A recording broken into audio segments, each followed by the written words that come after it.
Hey everyone, in this video I'm going to create the classic game snake using PyGame. For the base structure of the code, I'm going to be building on top of the state machine I went over in my previous video.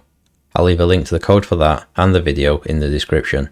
Or if you want to check it out now, you can click the link that should be on the top right. So I've already got the base structure for the states, and along with that I've created a virtual environment and installed the PyGame package. One change to make first is to the size of our game, as I think 1080p is a little too large for Snake, so in the main.py file I'm going to set a new game size.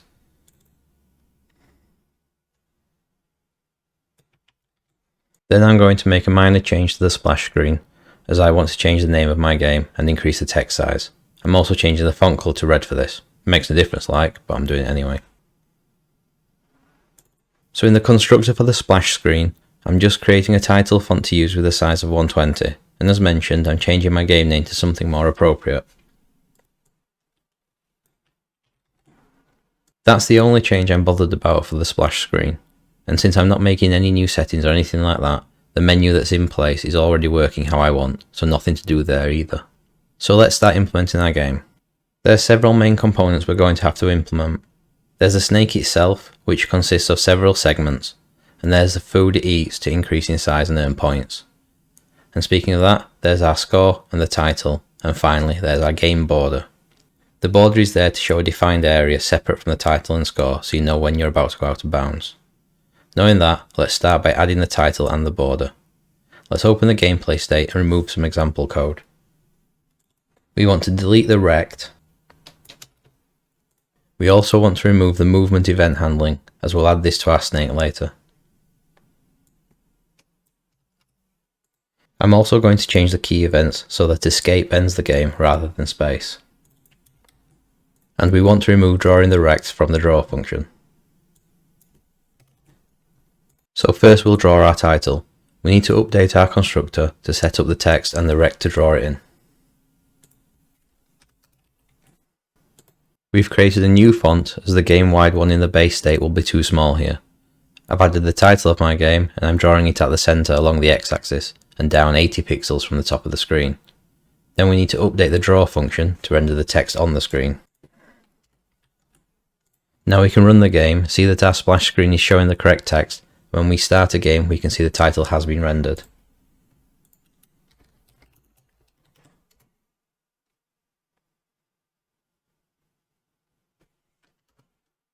It's not much, but it's a start. Before we can start implementing other elements, I need to define some constant values to use throughout the game. So I'm going to create a constants file to hold them all, and to let other classes import the values to use.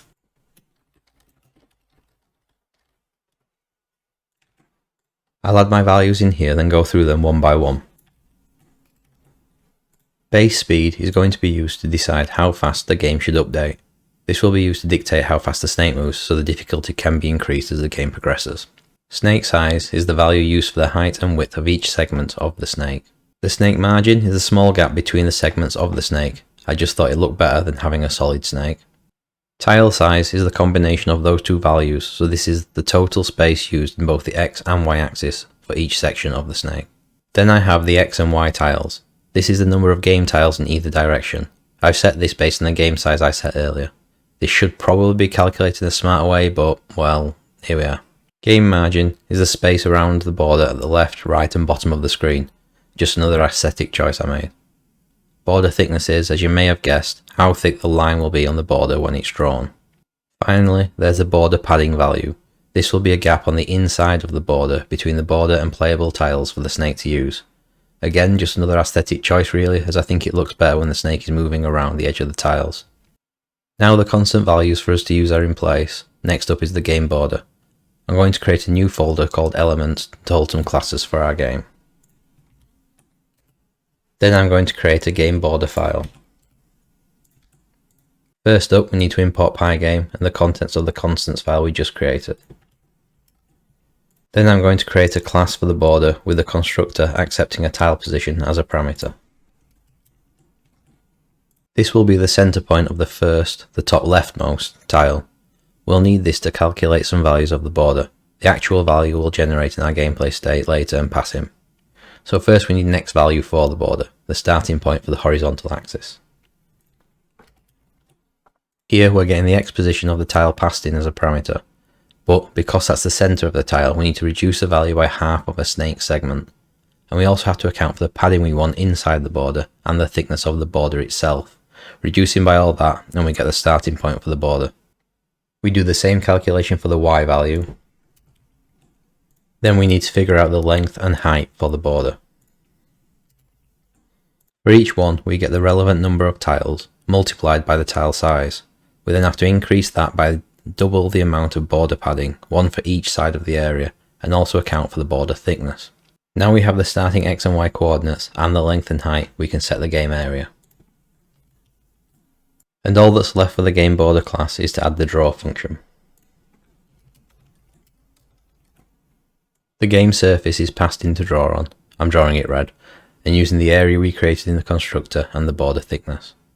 To get this to display, we need to create an instance of this class and call the draw function in the gameplay state, but before we can do that, we need to find the first available tile for the game. So back in the gameplay state, we need to first import the border and our constants.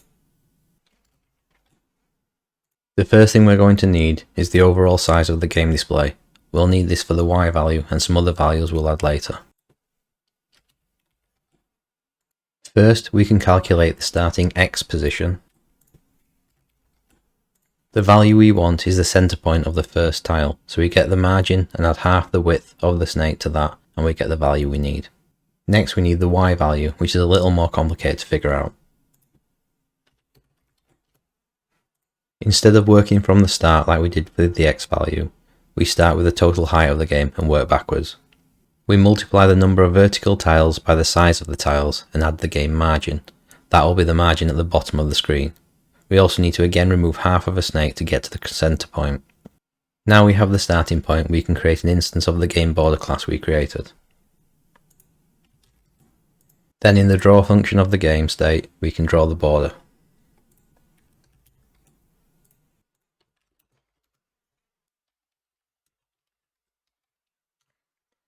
Now if we run the game again and transition to the game state, we can see our border has been drawn as a game area. Next, let's add the snake. I'm going to add two new files to the elements folder, one for the overall snake and a segment file, as our snake will consist of multiple segments. We'll start with the segment. This will be a simple class inheriting from PyGame's sprite class. First we'll set up our imports, and then we can create our segment class, inheriting from the sprite, and create the constructor.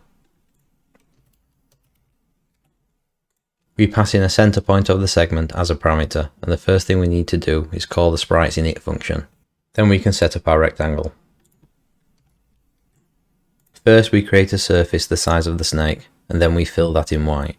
Finally, we just set the rect value centering around the passed in coordinates. That's all that's needed for the segment class, so now we can move on to the snake. First we'll set up the imports again, just importing PyGame and the segment class we just created. Then we create the snake class and constructor. The constructor accepts two parameters. Length is the initial length of the snake, and start center is the center point of the head of the snake.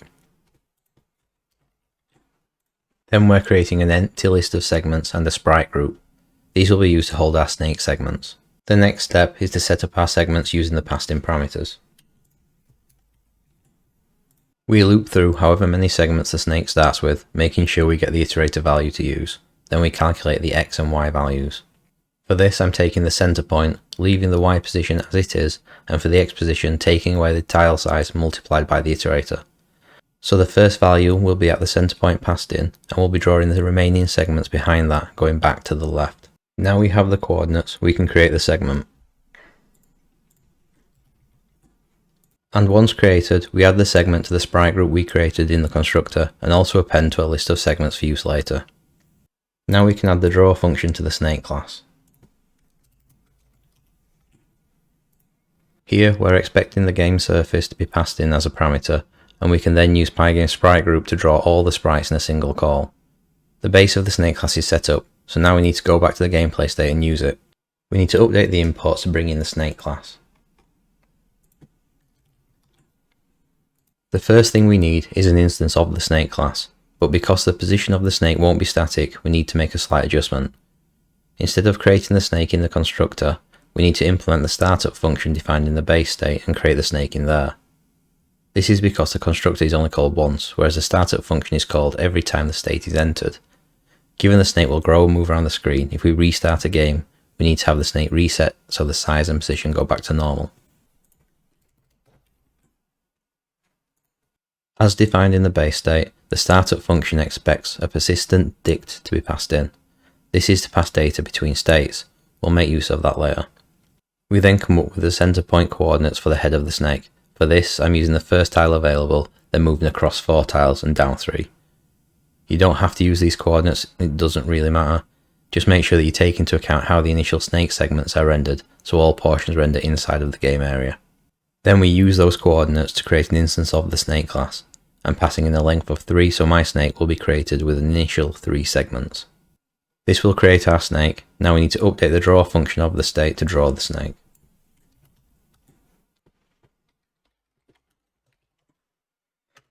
You can run the game again now, and when you transition to the gameplay, we can see the snake is now rendered to the screen. While the snake is rendered, it doesn't do much, it's just sat there. So let's implement the movement. To have the snake move at the speed we want, while still sticking to the predefined tiles, we're going to add a value for the speed to check on update. On each update, we'll decrement by the amount of time passed since the previous update. This is already given to us by the state machine, and once enough time has passed, we'll update the snake. So first we update the startup function. I've added an update speed variable and initialized it with the base speed constant we set earlier. This has been added to the startup rather than the constructor, as the value will change over time and will want to be reset on entering a new game. Now we need to implement the update function for the gameplay state. The DT parameter is the time that's passed since the previous update, so each time this function is called we take this value away from the update speed value we set. Then we check to see if the remaining value of the update speed is less than or equal to 0. If it is, then we can call the snake's update function and reset the speed. Not perfect, but it'll do. The problem is that the snake doesn't have an update function yet, so let's go ahead and add that. The way we're going to make the snake move is a little different. Instead of just moving rectangles across, I'm instead going to remove the tail of the snake and add a new head to the snake. This makes it a little easier to handle movement when turning in different directions. As I said, we remove the tail of the snake, get the new head of the snake, and add that. This also shows why we're keeping a sprite group and list of segments. We can't track objects in the group the same way we can in a list, to be able to pop the last element and things like that. We don't have the new head function, but before we can add that, we first need to add a velocity for the snake so that it knows which direction to move. So first we add the import for vector2, and we can update the constructor of the snake to set an initial velocity. Given I set the snake with the segments trailing the head to the left, I'm giving the snake an initial direction of right. The vector indicates a movement along the x-axis of the tile size. A positive value would move right, a negative would move left, and the y value is 0, indicating no vertical movement. Now we have an initial velocity, we can add the new head function. This gets the center point of the head of the snake, the first item in the list, and it increases the x and y coordinates appropriately based on the velocity. It then returns a new segment. If you run the game again now, you can see that the snake moves across the screen to the right.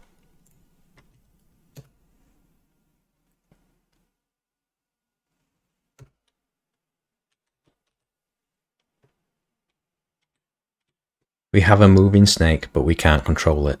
The next piece to add is to change the direction of the snake using the arrow keys. First, I'm going to add a dictionary to the snake's constructor. This will store what key presses I allow and the corresponding velocity for them. I'm using the arrow keys for this example. I've also added a boolean flag for whether or not we're processing an event. Given how the snake works, I don't want to allow multiple key presses to queue up during an update. A single move is allowed. This will prevent any confusion when updating the snake's position. Next is adding a function to handle input on the snake. Here we take in the key that was passed as a parameter, First, we check if we're already processing an event using the boolean flag we just added. If we're not, we set it to true and process the key press. We then check if the key press is in the dictionary of allowed keys we added to the constructor. And we also check that we haven't tried to reverse the direction. If you're moving right, you can't instantly start moving left and go in on yourself. If these checks pass, then we update the velocity of the snake using the value from the dictionary based on the key press. The processing event flag needs to be reset, so we need to update the snake's update function to set the value to false.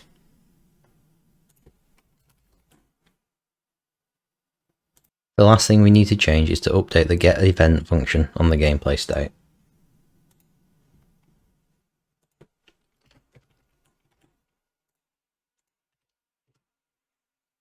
Now we can run the game again and see that we can move the snake around using the arrow keys.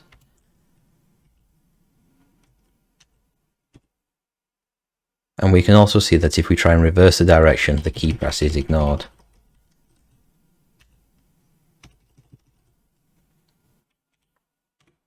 One issue we have is that you can leave the snake to roam wherever it wants on the screen. So the next thing to add is collision detection with the edge of the game area. Before we can detect collisions, we first need to know what's a valid tile and what isn't. Back in the gameplay state, we'll update the constructor to create a set of all possible tiles for the snake to occupy. We've already got the starting point for the first tile. The next thing we need is to find out what the last tile will be.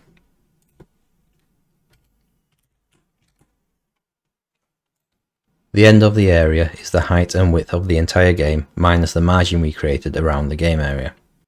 Using this, we can then loop through the X and Y axis from the first tile to the last, incrementing by the size of our tiles. For each tile identified, I'm adding it to a set. We'll pass this set to a function on the snake to help detect collisions. So I'm going to add a will collide function to the snake that will detect a collision, returning true if one has occurred or false if there was no collision.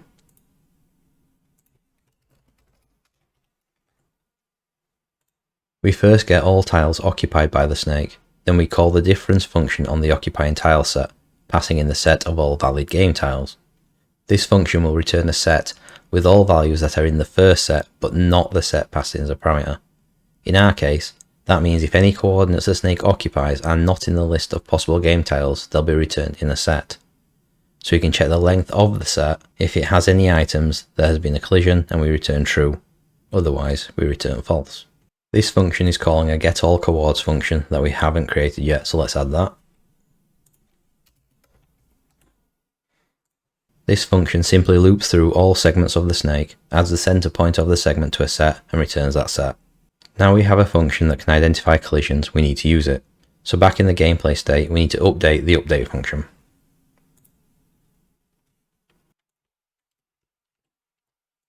It's important to note that we're calling this after the snake's update function has been called.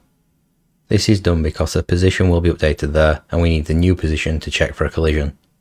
If the collision function returns true, then we set the done flag to true.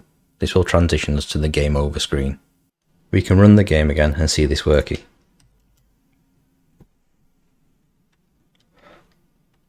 If we step outside the border in any direction, we get moved to the game over screen.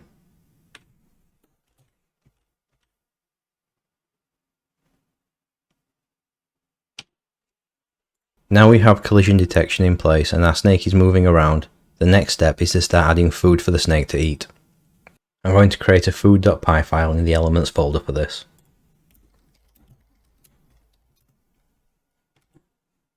First I'll add my imports. We need PyGame for drawing the food, and random is going to be used to find the next position for the food to render. So we'll create a class and define the constructor. Here I'm just initializing the chords with a position of 0, 0. This will be updated straight away. The next step is to add the update function to set the chords. This function accepts two parameters, the tiles occupied by the snake and all available game tiles. We find the available tiles by using the set's difference function again, because we need to exclude tiles occupied by the snake from possible locations where the food can render. We don't want the food to render underneath the snake. You'll see that I'm casting the set to a list. This is so that I can use random choice to pick a tile from the available tiles, and that function can't be used on a set. Technically, as it stands, you could use random selection, but that is being deprecated. An official recommendation is to cast to a list. Then we update the chords with the tile returned by the random choice function. Now we have the chords set, we can add the draw function to render the food to the screen. As with the snake and border, this takes in the game surface as a parameter to draw on, only this time I'm drawing a circle instead of a rect. The food has been made blue, the most natural and healthy of food colouring, and we pass in the chords to draw it to. The final parameter is the radius of the circle, which I've just set to 10. The last thing to add to this class is a function to return the current coordinates. This will be used so we can identify when the snake has occupied the same tile as the food and eaten it. Now we've got a food class, we need to go back and add it to our gameplay state. We add the food as an import. And in the startup function we create an instance of the food and set the coordinates. When updating the food we get all chords that the snake was initialized with to pass in, and we pass in the set of all available tiles we created in the constructor. We're doing this in the setup again so that the food position changes when you restart a game. To check for a collision we're going to need to know what tile the head of the snake is occupying, so we'll add a simple function to the snake to return the chords of the head.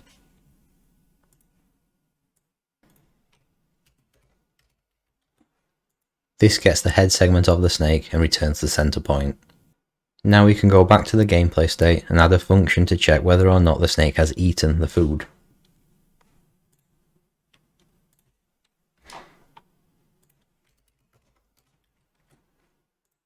We get the center point of the head and we get the center point of the food.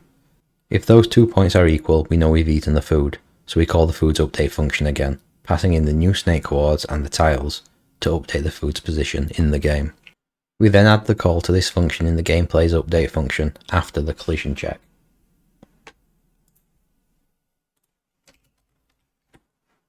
And finally, update the draw function to call the food's draw function.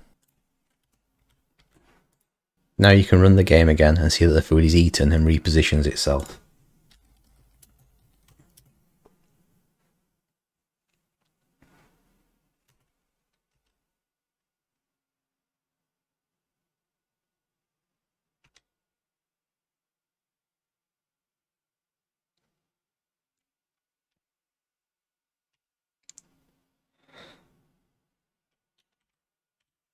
The next thing to add is to grow the snake when eating food.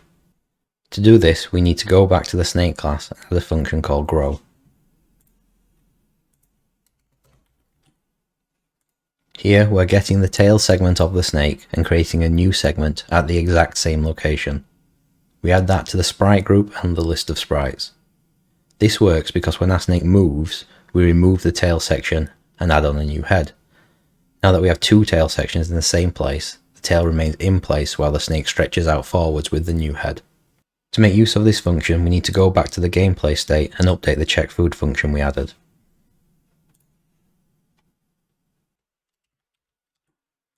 We add a call to the grow function on the snake after we know that the snake has eaten the food.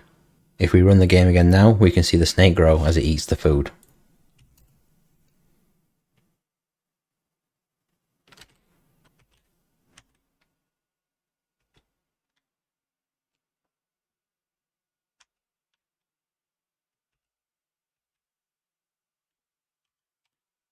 Having the snake grow highlights a problem with collision detection as it stands, namely that the snake can go through itself. So we need to update the collision detection to check to see if the snake has hit itself. We can fix this by updating the will collide function on the snake and adding an extra check.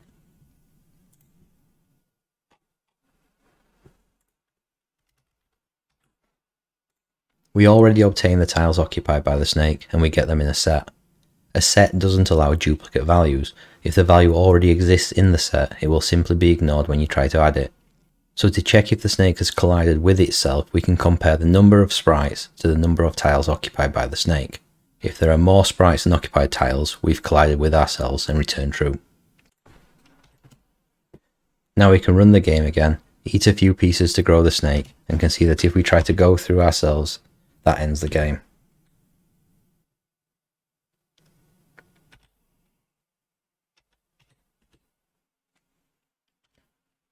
Our game's looking pretty good now, there's just a couple of bits to finish things off.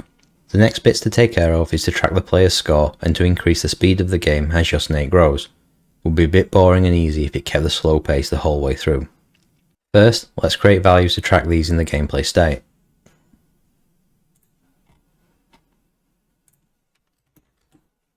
I've added two variables in the startup, again in the startup rather than the constructor so they get reset when starting a new game. We've started with an initial score of 0 and a difficulty level of 1. The score will increase when the snake eats a piece of food, so we can update the check food function to increase the score.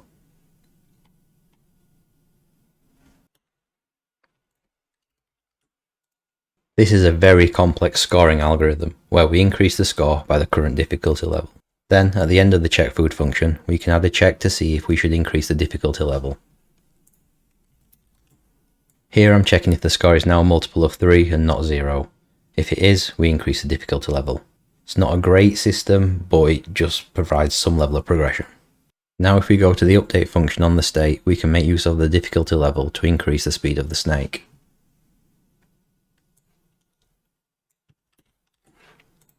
As mentioned earlier in the video, we're using the update speed value to control how often we update the snake while keeping the movement tile based.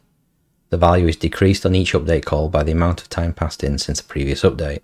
Now instead of resetting simply to the base speed, we can reduce that based off the current difficulty level that we've just set, causing the updates to speed up as the difficulty increases. We're now tracking score and using that to update the speed of the game. The last thing to do is to display that info to the user. First, let's update the gameplay state to display the user's score, updating the text as the score updates. Unlike other text, we have to render this outside of the constructor or startup as the text is going to change. So I'm going to put this text directly inside the draw function. We're just rendering the score, including the value using Python's f strings, and I'm drawing it just above our game border to the left of the screen. The last thing I want to do is to pass the score from the gameplay state to the game over state. Then when the game ends, we can display the user's final score on the game over screen. As I mentioned in the state machine video, we can pass data between states using the persist value, which gets passed into each state's startup function. First, in the gameplay state startup function, we need to set the initial score to 0.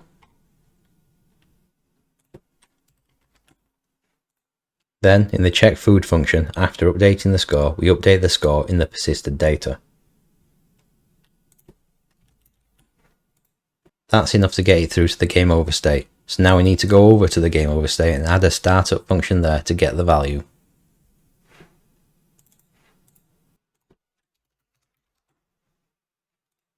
I'm just grabbing the value from the persisted data, rendering the font, and setting the position of the text. Then in the draw function, we can add the text to the screen. Because I've added an extra line, I need to update the instructions text in the constructor to change the rendering position of the instructions text so it renders below the score.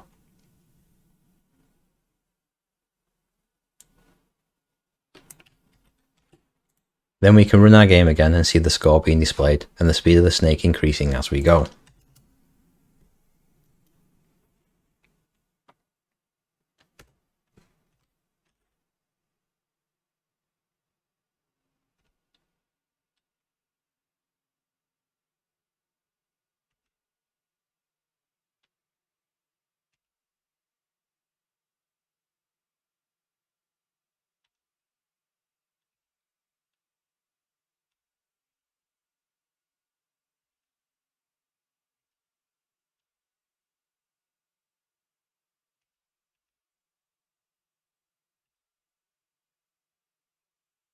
And when the game ends, we can see that the final score is displayed on the game over screen.